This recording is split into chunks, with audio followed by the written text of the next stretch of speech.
នេះទស្សនភាពនៅខែផ្សារក្តាមថ្មីដែលទើបតែធ្វើរៀបចំស្អាតមែនទែននេះមកទលាយសម្រាប់ប្រជាពលរដ្ឋគាត់មកថតរូបអីណាបងនេះស្អាតមែនទែនបានទលំទលាយល្អ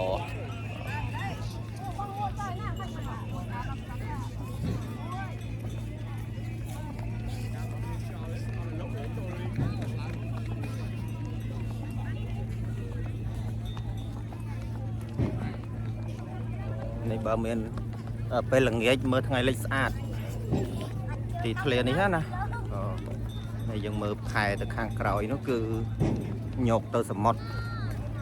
ហើយចំណុចនេះគឺចំណុចកណ្ដាលនេះគាត់គេរៀបចំស្អាតមែនទែននេះចំណុចកណ្ដាលគេរៀបប៉ាបជាក្បាច់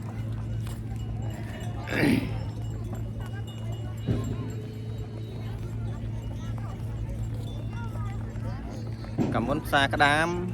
នៅកែបនេះចង្អៀតឥឡូវគេបានធ្វើទលាយ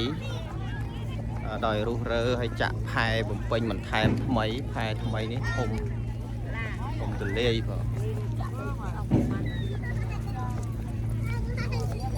ចាបងខាងណាទៅកៅវត្តណាវត្តកណៅហ៎ណា